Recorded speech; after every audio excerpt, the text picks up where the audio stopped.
Bon, Et ben, incroyable, on aurait dit qu'on l'a fait exprès, donc l'interview était prévue pour 20 heures, donc on va pouvoir commencer.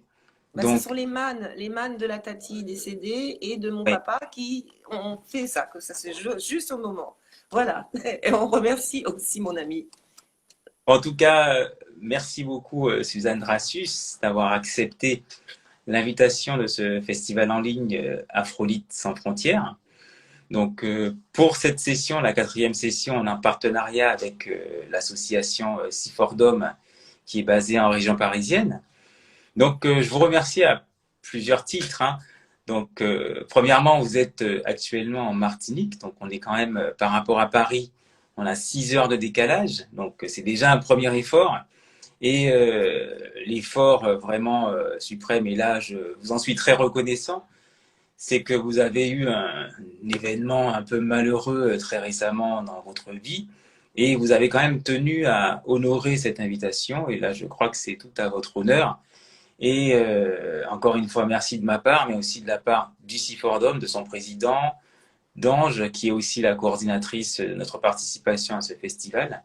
Et aussi un grand merci à Afrolyte Sans Frontières d'avoir permis la participation d'un auteur francophone à ce festival en ligne. Vous l'aurez compris, qui fait suite en fait à la pandémie qu'on a connue, hein, qui a généré pas mal d'activités alternatives pour que la création puisse continuer, pour que l'art puisse vivre. Donc avant de rentrer dans le vif du sujet, je vais vous laisser la parole justement pour un petit peu nous donner votre premier sentiment et aussi quelque part ce que vous ressentez là aujourd'hui, le fait d'être là et l'importance de votre présence ici même à ce festival aujourd'hui. Eh bien, oui, donc bonjour. Alors, ça fait déjà presque un peu bonsoir pour vous. Pour moi, c'est encore la mi-journée, encore bonjour. Donc, en fait, euh, je vous remercie. Je remercie Afrolyte sans frontières parce que j'avais d'abord été tellement ébranlée parce que j'ai perdu en fait une grande cousine et que donc, j'ai eu mon cousin au téléphone avec un cousin que j'aime beaucoup. Et puis surtout, cette tante, enfin on appelle ça des tantes, oui, elle est décédée des suites, non pas du Covid, c'est-à-dire qu'elle n'a pas été atteinte par ce satané coronavirus, mais en fait elle est comme une victime collatérale du confinement. C'est-à-dire que c'était une dame donc, qui était presque centenaire, mais qui avait énormément de sociabilité et qui recevait, elle habitait toujours dans sa maison et elle recevait les gens. Et elle était donc au cœur d'une vie sociale qui lui donnait de la vitalité. Et le confinement, elle n'en a pas supporté. Donc elle a eu ce que les médecins appellent le glissement, c'est-à-dire qu'elle s'est laissée Ouais. glisser vers la mort. Elle refusait de s'alimenter alors que c'est une dame qui adorait faire la cuisine justement et faire la cuisine pour les autres, vous savez, comme hein, nos tatis antillaises et faire déguster des choses, des bons petits plats. Et comme c'était fini, parce qu'elle aimait bien recevoir des visites, mais pendant tout ce confinement si long, elle ne recevait plus de visites. Donc elle s'est laissée glisser, peut-être vers un départ qui est comme un soulagement. En fait, ce confinement, c'est ça qu'il a, et cette pandémie, puisque c'est vraiment, ça touche le monde entier, elle suscite plein de réflexions sur la mort et sur la relation que nous avons aux autres. Donc, dans un premier temps, je me suis dit, ah non, non, non, je ne vais pas donner une interview, bon, c'est trop, c'est trop.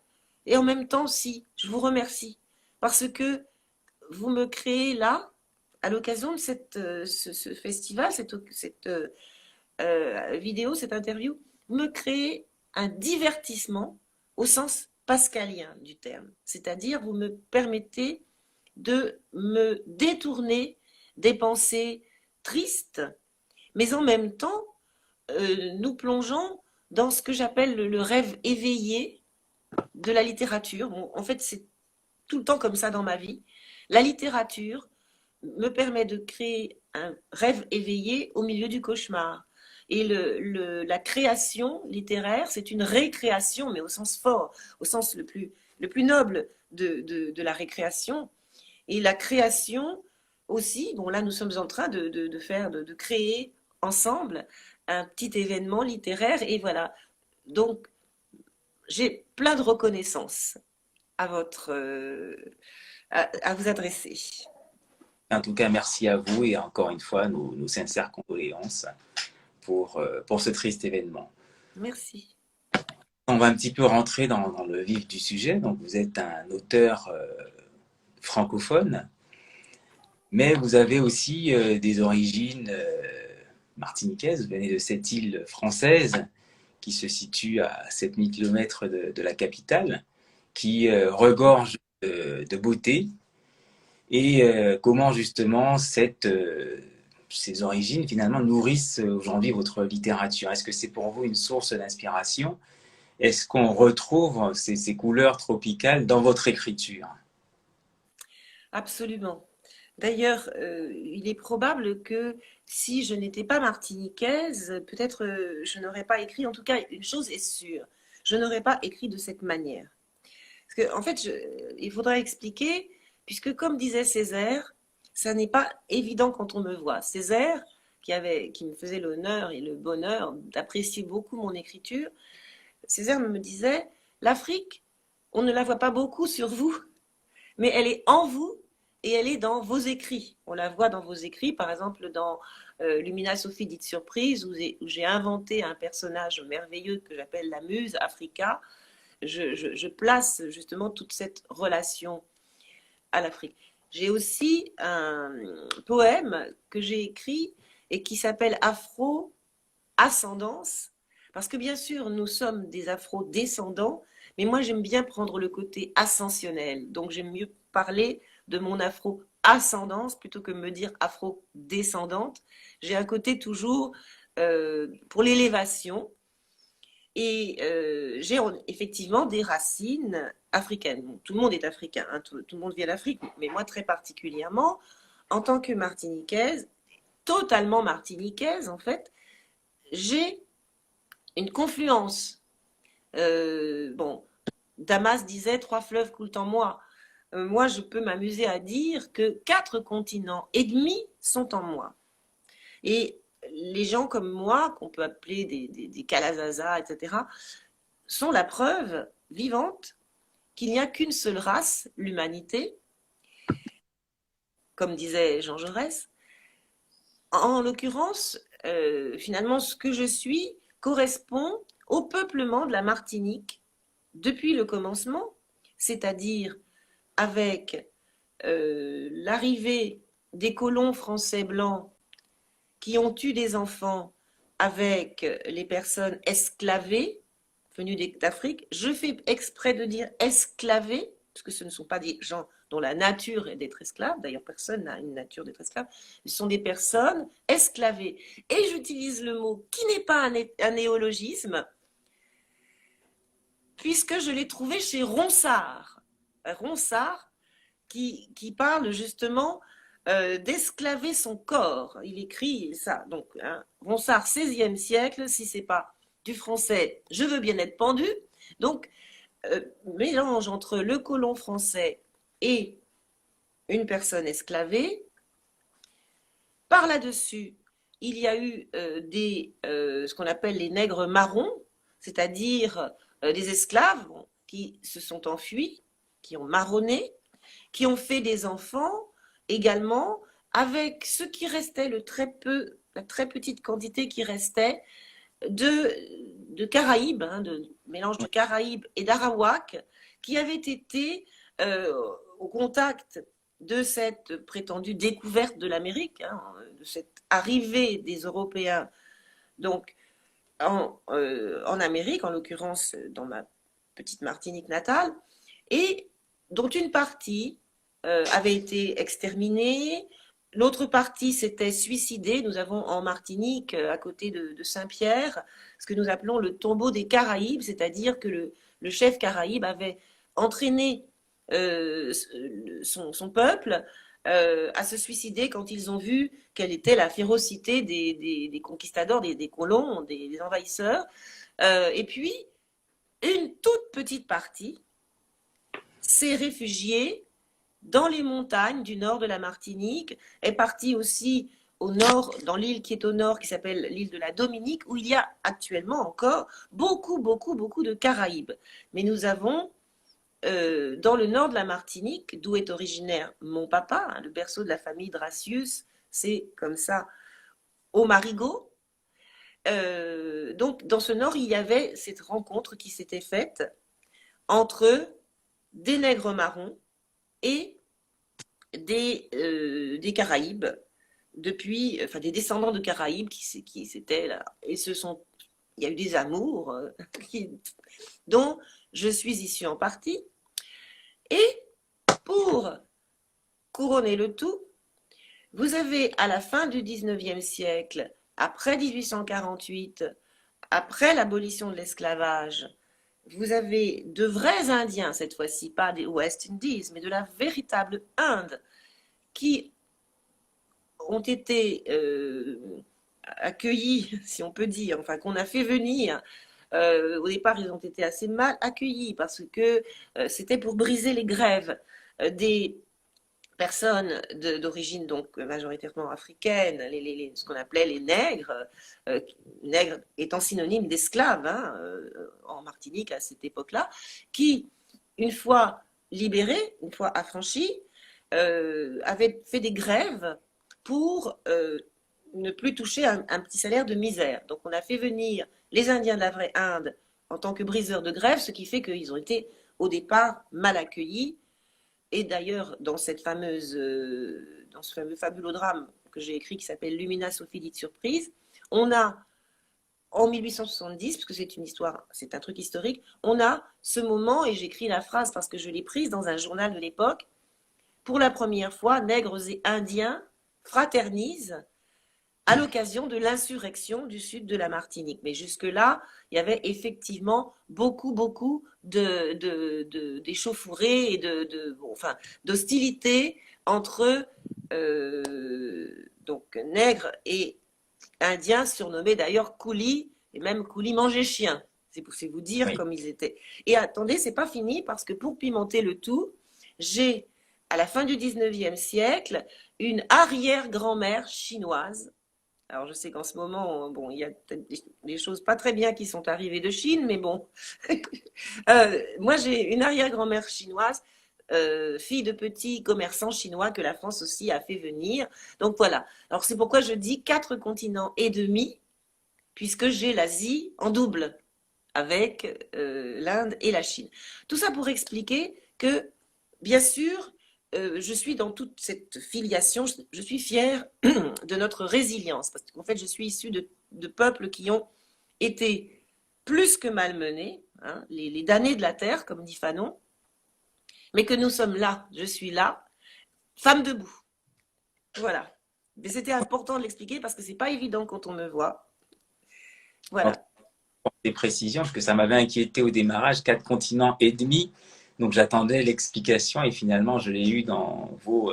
Donc merci de m'avoir éclairé sur ce point-là. oui, c'est parce qu'il y en a un en double, quoi, en fait. Enfin, vous avez cité de grands auteurs, hein. Vous avez parlé de Ronsard, vous avez parlé de Jaurès aussi, qui est une référence. Vous avez cité Aimé Césaire, qui est quand même, pour la Martinique, quelqu'un qui a quand même marqué de son empreinte l'histoire littéraire de la Martinique. Vous avez parlé de Léon Gontran Damas, qui était le deuxième acteur de la négritude.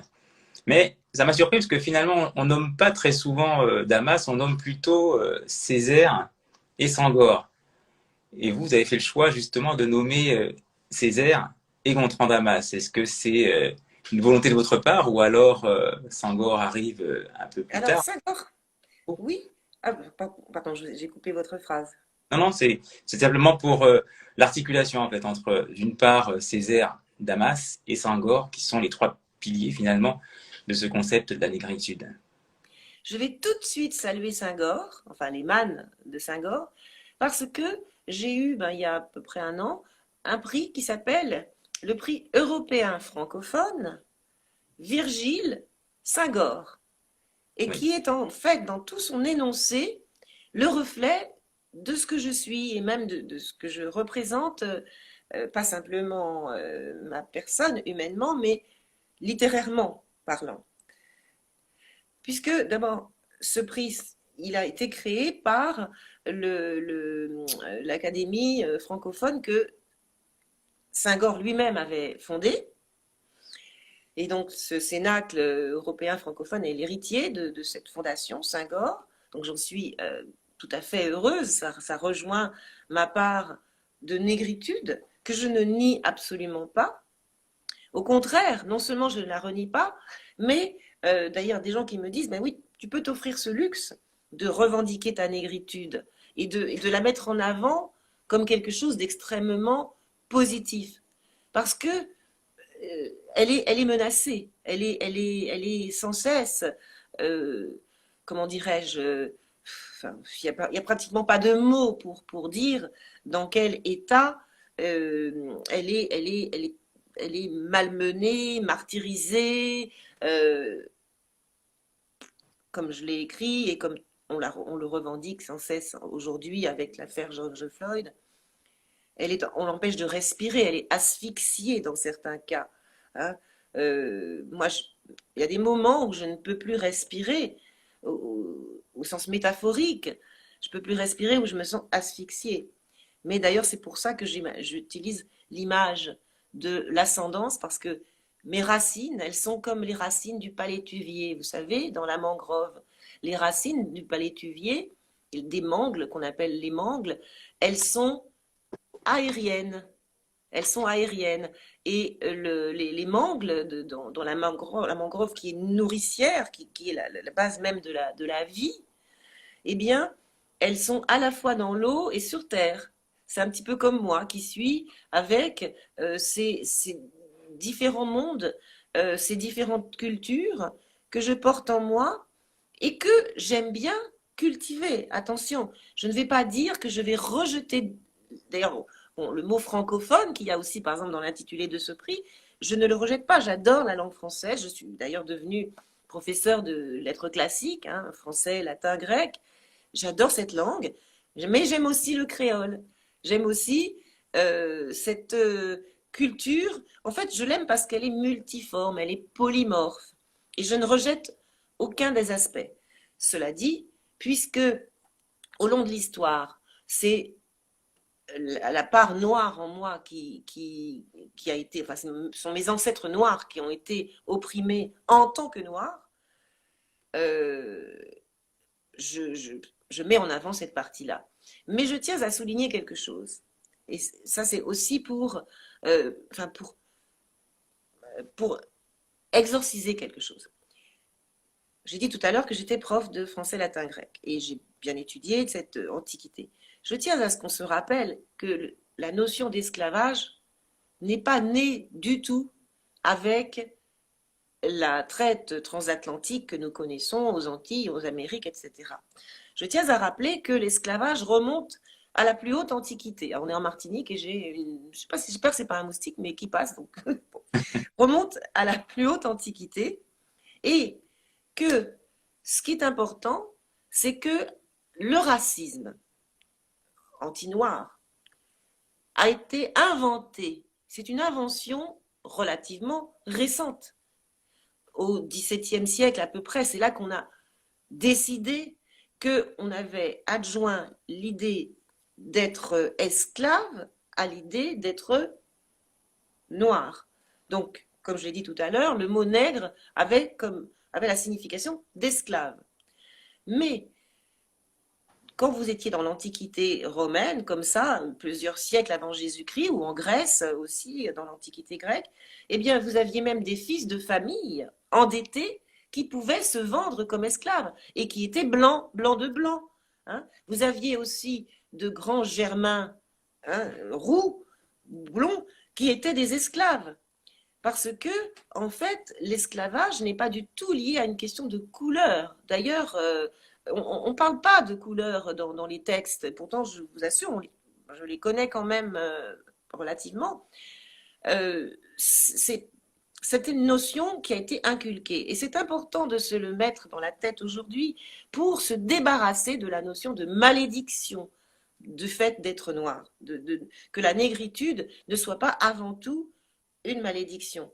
Et pour en être, sinon fier, du moins content.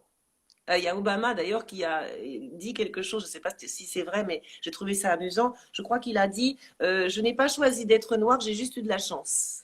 Je ne sais pas si vous avez vu cette citation Et qui est bien sûr, on dit un t-shirt avec cette inscription, justement. voilà. Bon, elle est merveilleusement provocatrice. Oui, Bah, moi aussi d'ailleurs, je peux m'amuser à dire, vous voyez, parce que vous savez qu'il y avait ces règles, ces lois aux États-Unis qui faisaient que si vous aviez ne serait-ce qu'une goutte de sang noir, hein, one drop, vous étiez noir et donc oui. potentiellement esclave. Moi donc, je suis de toute façon noir et j'avais cette grande émotion quand un universitaire américain m'avait dit, tu sais que tu es dans la grande bibliothèque de New York, tu sais que tu es dans les auteurs African-American. Parce que, effectivement, je suis africaine-américaine. Mhm. J'ai cette ascendance.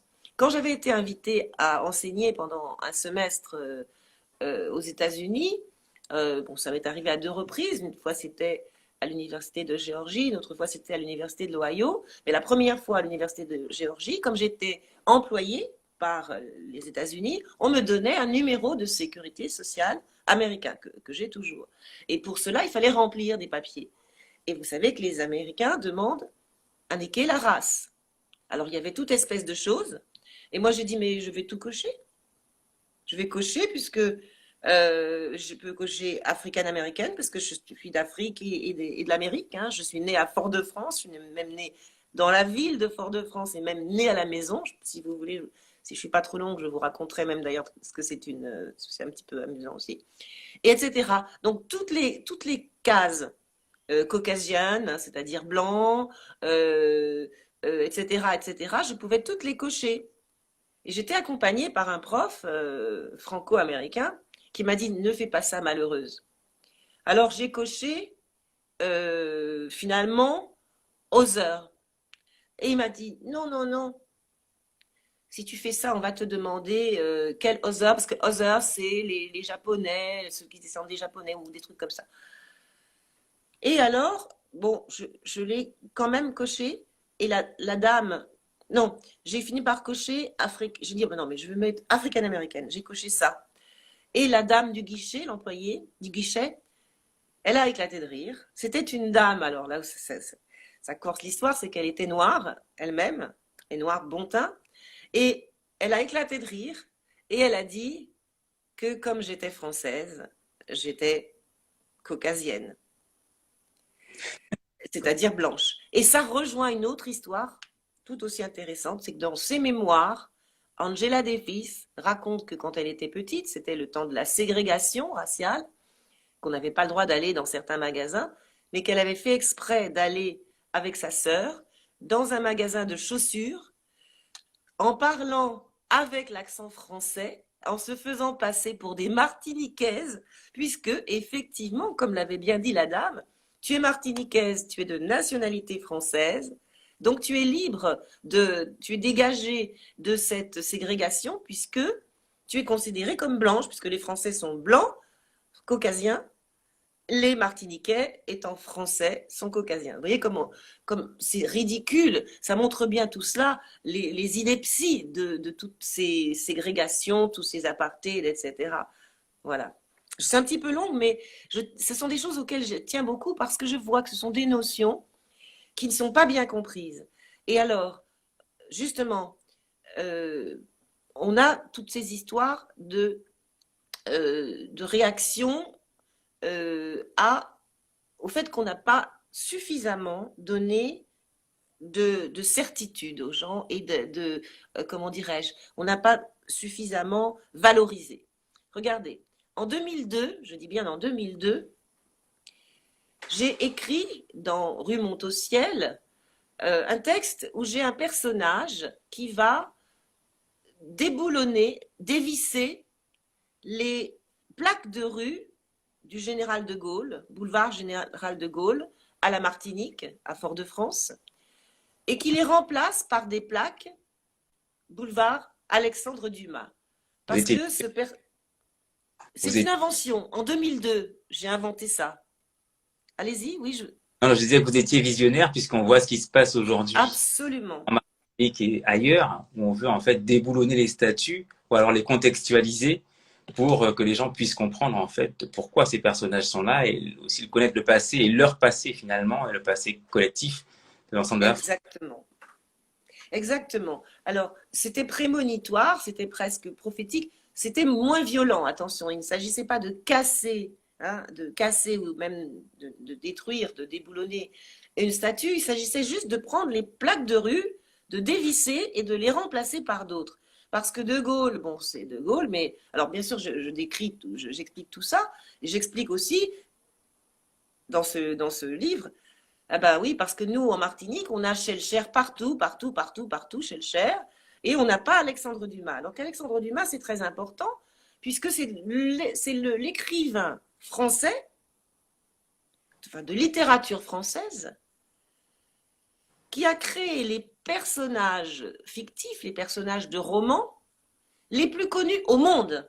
C'est-à-dire plus connus que Don Quichotte, par exemple, qui est quand même très connu aussi. Vous voyez, c'est parmi les personnages de romans les plus connus au monde, dans le village le plus reculé au bout de la terre, c'est les Trois Mousquetaires. Oui. Tout le monde, tous les enfants connaissent, ils ont vaguement entendu parler. Je ne dis pas qu'ils ont lu les Trois Mousquetaires. Et l'autre personnage de roman hyper connu, c'est aussi le comte de Monte Cristo. D'ailleurs, parenthèse, savez-vous quel est le livre le plus emprunté dans les prisons, dans les bibliothèques des prisons? C'est le comte de Monte Cristo. Même des types qui ne savent pas lire et tout, parce qu'ils se repassent le mot, puisque c'est l'histoire d'une évasion. Oui. Donc, voilà. Et qui est l'auteur? C'est Dumas. Et qui est Dumas? Alexandre Dumas, c'est un métis, c'est-à-dire un mulâtre, c'est-à-dire son père est un blanc de France et sa mère est C7 Dumas, d'ailleurs c'est d'elle qu'il a gardé le nom,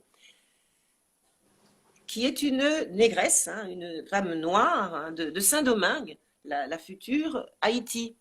Oui. Donc il est doublement, triplement, multiplement un emblème pour nous aujourd'hui, puisqu'il s'est illustré dans la littérature française. Bon, la France l'a toujours refusé à l'Académie française. Hein.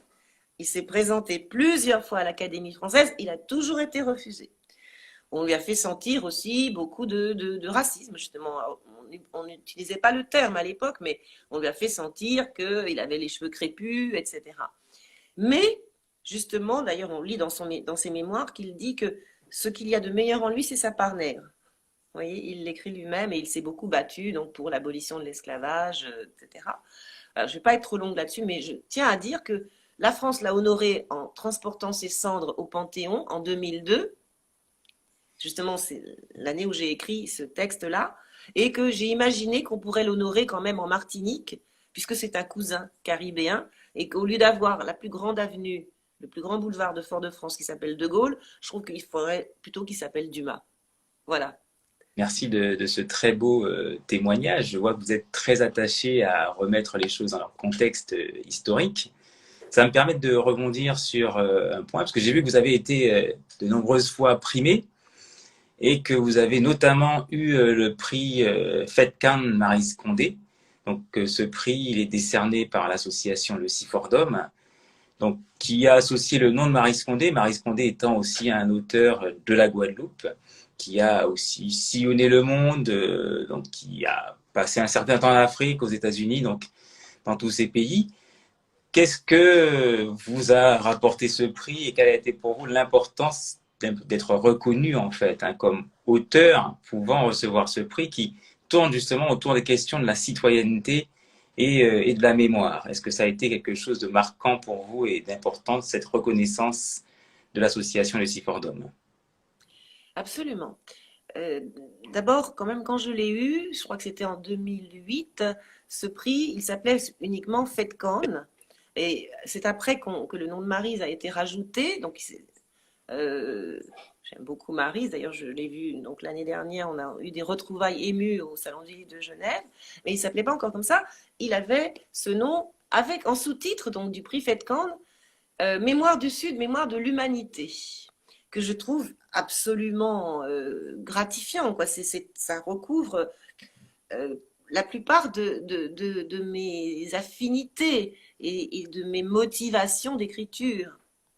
D'autre part, euh, il m'a été accordé la même année qu'un autre prix qui est celui de la Société des poètes français, c'est-à-dire quelque chose qui avait été créé à la mort de Victor Hugo par des grands poètes comme José María de Heredia, Sully Prud'homme, etc. C'est la grande société des poètes français qui a son siège dans le quartier latin, prestigieux, rue Monsieur le Prince, etc. C'est vraiment très français. Tandis que l'autre, le prix Fedcon, il est accordé par l'association qui s'appelle Sifordom et qui, comme le nom l'indique, est une association d'outre-mer. Donc, enfin d'outre-mer résidant justement dans l'Hexagone. Alors j'expliquerai tout à l'heure pourquoi je ne dis pas métropole, si vous voulez bien, parce que c'est important aussi. Ça fait des années que je le dis et je suis très contente parce que ça commence à entrer dans les esprits, mais il faut bien l'expliquer. Parce que j'entends encore, je lis encore qu'il y a des gens qui trouvent ça bizarre qu'on ne veuille pas de métropole, il faut bien expliquer pourquoi. Donc, c'est une association qui fait que, comme elle est de l'outre-mer, et l'autre, c'est la Société des poètes français, ça me donnait en même temps le reflet de mes différents aspects, comme je disais tout à l'heure, mes 4 continents et demi, vous voyez, et c'est ce qui me caractérise. Alors, ce que ça m'a apporté, c'est ça, c'est cette... bon, bien sûr, d'abord, on est toujours content que les gens aiment ce que vous écrivez, mais aussi qu'il y ait cette compréhension. Cette compréhension, c'est-à-dire au sens propre du terme, hein, en latin, cum, avec, et prendere, prendre. C'est-à-dire le fait de prendre tout en même temps. On ne voit pas prendre que mon côté ceci ou mon côté cela, et on prend ensemble. On me prend tout entière dans mon métissage et dans ma mixité culturelle et j'en suis fière et contente. Alors, avant de passer à la lecture de quelques extraits de vos ouvrages, j'aurais voulu juste savoir si vos ouvrages étaient traduits dans d'autres langues que le français et s'ils étaient accessibles par des non-francophones. Oui, absolument. Alors, il y a donc mon premier roman, L'autre qui danse, qui est traduit en anglais, en italien également. Mon deuxième, qui s'appelle Rue monte au ciel, est traduit également en anglais et en italien. Ma poésie, par exemple, ce fameux recueil qui a eu le prix Fedcon, Exquise des rélictions métisses, est traduit à la fois en anglais, en espagnol.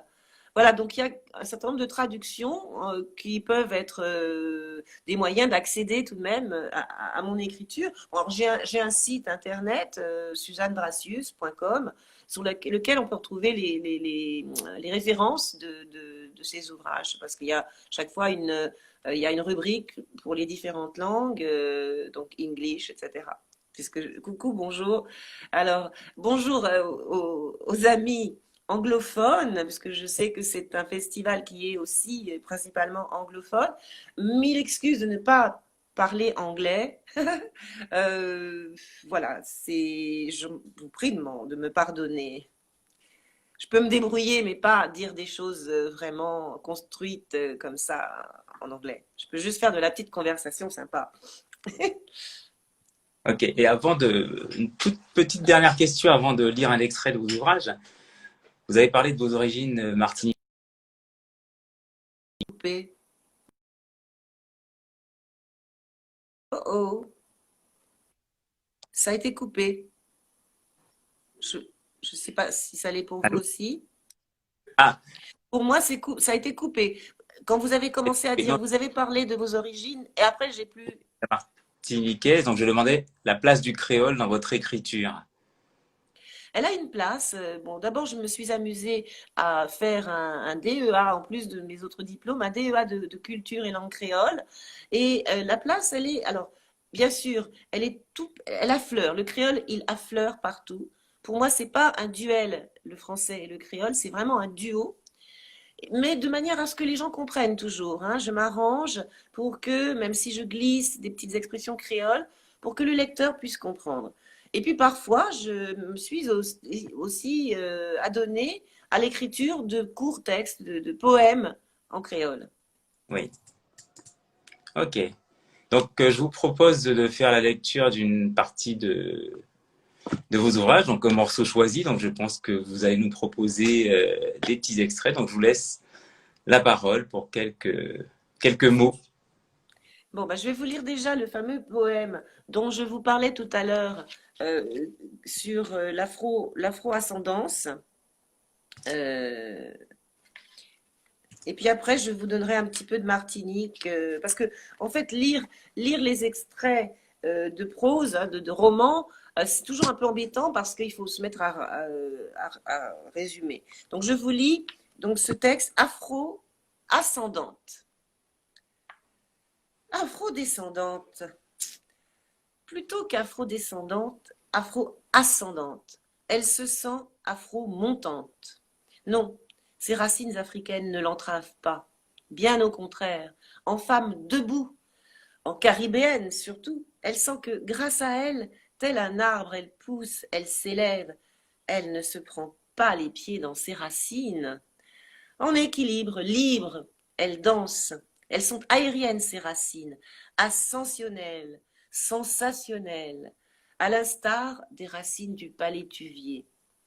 Dans la mangrove nourricière qui donne naissance à des métisses, mangles grises ou mangles blanches, amphibies, ambivalents, vivipares pour se protéger, les graines, plutôt que de risquer d'être noyées ou asphyxiées dans l'eau salée, à la merci des marées, germent à même l'arbre, et de cet élan germinal, un surgissement de jeunes plantules triomphant de l'ennoiement, échappées de l'ergastule, se détachent de l'arbre mère pour se ficher directement dans la vase.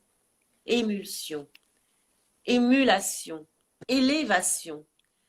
Elle ne se sent pas qu'africaine, elle se sent caribéenne, riche de ses ascendances multiples, de ses ancêtres indiens à plumes et sans plumes, amérindiens et coulis manger chien, de ses aïeux béquets, tous plus ou moins déshérités, puisque même l'ancêtre blanc n'était, dans le meilleur des cas, qu'un pauvre cadet de famille, désargenté, à une époque où seul l'aîné héritait. Envoyé chercher fortune aux colonies, bâton levé, mèche allumée, mais bourse plate.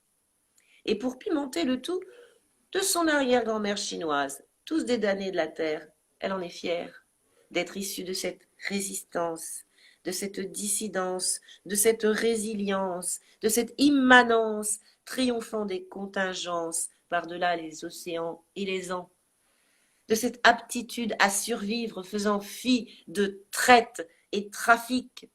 Et puis tout le monde vient d'Afrique, tout le monde est afro-ascendant, proclament désormais les savants.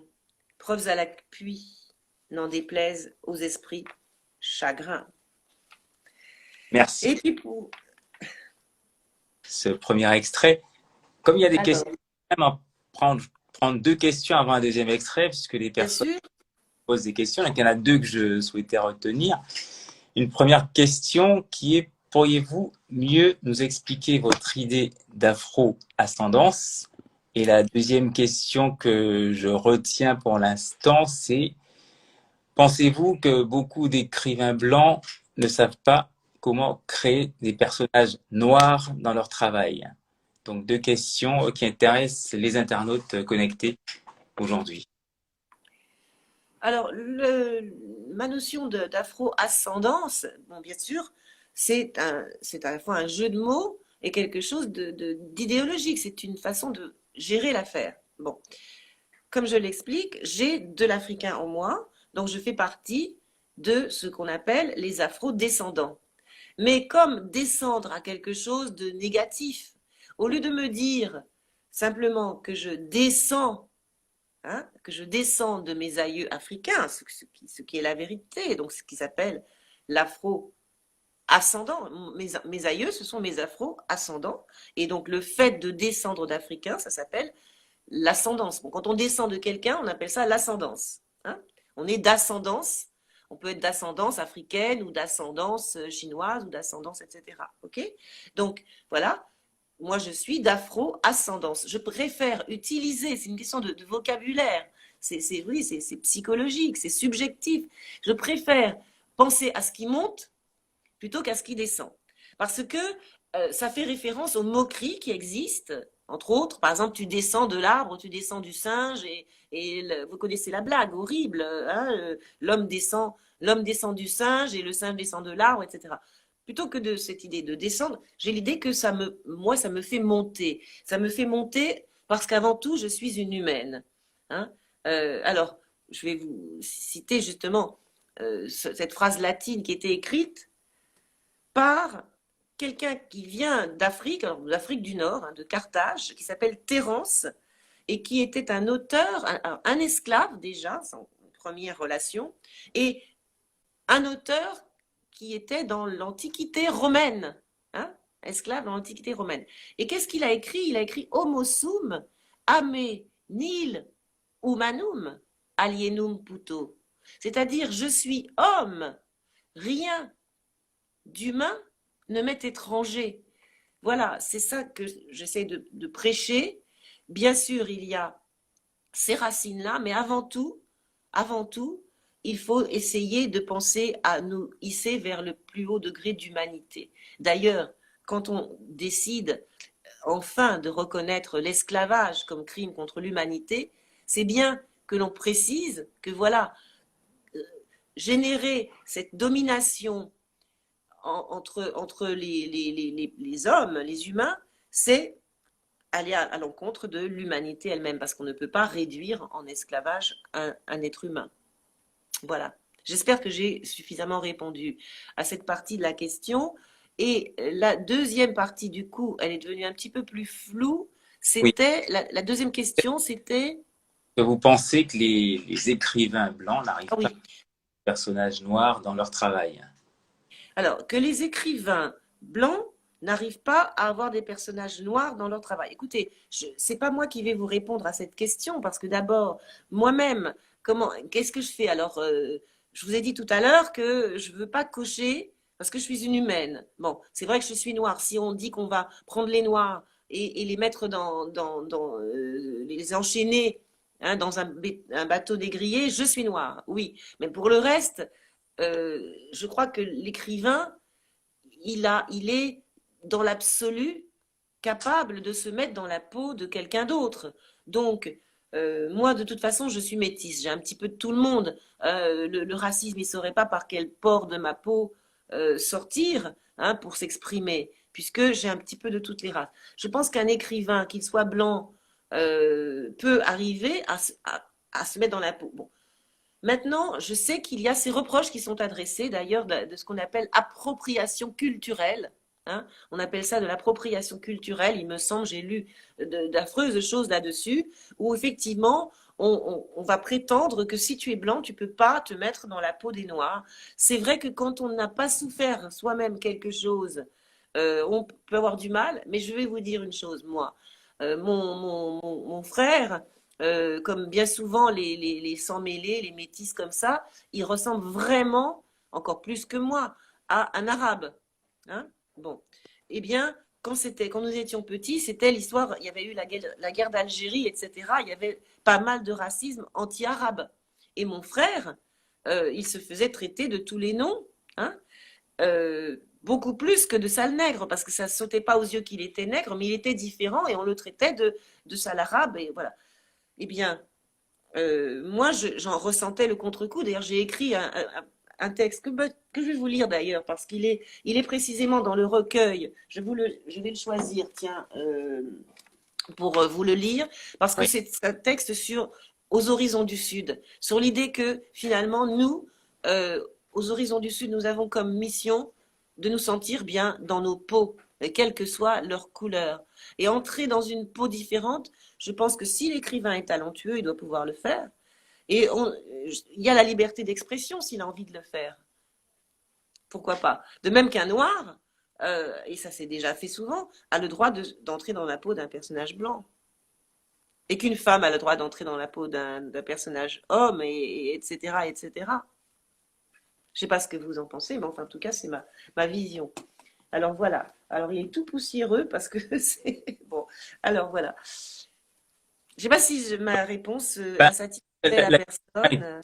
posée par un internaute, donc je pense que si, s'il veut des précisions complémentaires, il posera une question dans le fil des questions qu'on voit juste en dessous de l'écran. Mais pour l'instant, il n'y a pas de réaction, donc je pense que la réponse est satisfaisante, en tout cas pour l'internaute. Donc on va lire donc cet extrait, ce deuxième extrait.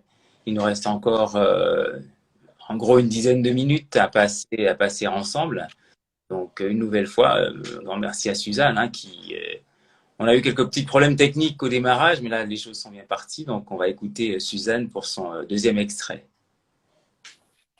Ah bon, le début était. En fait, ça n'a pas passé depuis le début? Si, ça s'est bien passé. Tout a été. Je parlais de la phase amont de Ah, Cala. en amont. Alors, on va pas le dire parce qu'effectivement, bon, je suis pas totalement cybernouille, mais c'est vrai que c'est la première fois, c'est une grande première, hein, première fois que j'utilise Instagram. Donc, effectivement, j'avoue que j'ai martyrisé ce pauvre Manuel qui a dû se dire, mon Dieu, mon Dieu. Bon, mais voilà, ça s'est arrangé, j'espère. Enfin, on dirait que ça passe. Je dirais que ça passe. Voilà. Ça a l'air Alors de. peut-être aussi que c'était dû au fait qu'on est quand même à 7000 km, même si, bon, moi je sais pas. Enfin, en tout cas, nous avons eu des petites difficultés, mais voilà. Alors, ça s'appelle Aux horizons du Sud et c'est justement dans ce recueil. Alors, je vous appelle vous le montrer parce que il était dans un coin, dans un coin de ma bibliothèque et il était tout poussiéreux. Ça me fait penser que bon, bah, il va falloir quand même faire un petit ménage, j'en sais, parce que, alors Une- c'est exquise. Voilà, Suzanne, j'essaie de le mettre devant moi, oui. ça passe là. Suzanne, je vais m'excuser. Exquise d'érudition métisse, prix Fedcon.